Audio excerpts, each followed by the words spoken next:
3, 2, 1. Hi everybody. Welcome to Life and Winning and Losing, which is basically the third part of our Intro to Game Making video series, and I'm excited to get into it. This should look fairly familiar to you. On the code right here, you've got your movement code, then you've got your shoot code and your idle animation. You've got some of your visual effects that you made, and right here we've got some new code that I added into the sound effect slot, and I'm going to show you how to make this. This is Hero Life set to 3, and then if touching Awesome Fire of Doom, so the enemy projectile, before you play that sound effect, we're going to change Hero Life by 1. Basically means if you get hit by the enemy projectile, your life goes down by 1. So that's what we are going to build right now. And then this is a new piece right here. We're going to do forever. If hero life is less than 1, we're going to broadcast lose game. So I'm going to show you how to make those right now. So same as in the last game, if we go to data, what we want to do is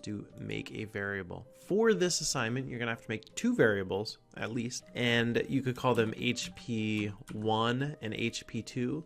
That's a video game term for heart power or health power. Could also just call it life or hero villain life, or I could do Snorlax life, and click OK. Can start to bring that in. So that's going to be in the orange section right here. Notice it pops up. If I want to hide that, I can bring in the hide variable function and just run it once and it'll be gone. So here I'll just press play. Bang, and it's gone. Once you build these two and you add this basically creates that starting life. It creates that variable. You could hide it if we want to. Later on, we're going to be making a much better looking visual for hero life and villain life.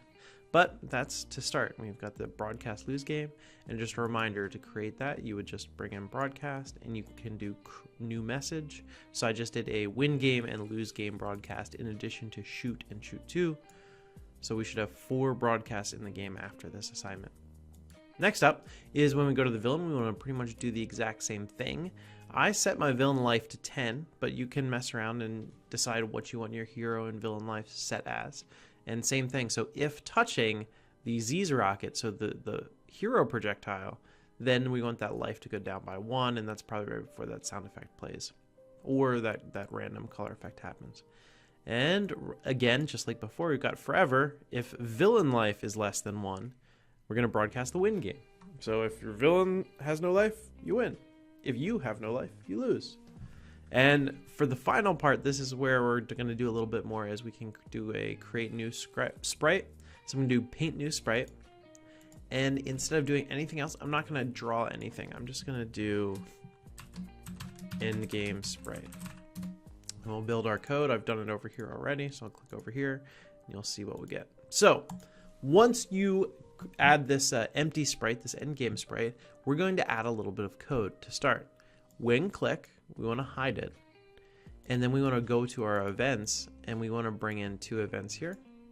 So you bring in 2 events and you right click to change. So you want an event. What happens when I win the game? It's going to do our code here. What happens when I lose the game? So these are running in parallel. So I'm going to put these over here. And you can see that, so the first thing we want to do is hide, because this is where we are going to, in part 2, make our win screen and lose screens, and we're going to import them here later. So this is just a holder for what we're going to do in the next part.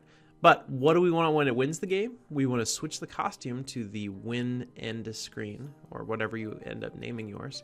We're going to go to the front and we're going to show, and we're going to stop all. The important part for you right now is just the stop all at the end of both of these commands, because that's once either you win or lose, it stops. It doesn't flash to the win screen yet because we haven't made them. But this is all we need to do for part 1, and for part 2, we're going to make our win screens, our lose screens, and have them thematically appropriate for our characters. All right, I'll see you soon. Bye.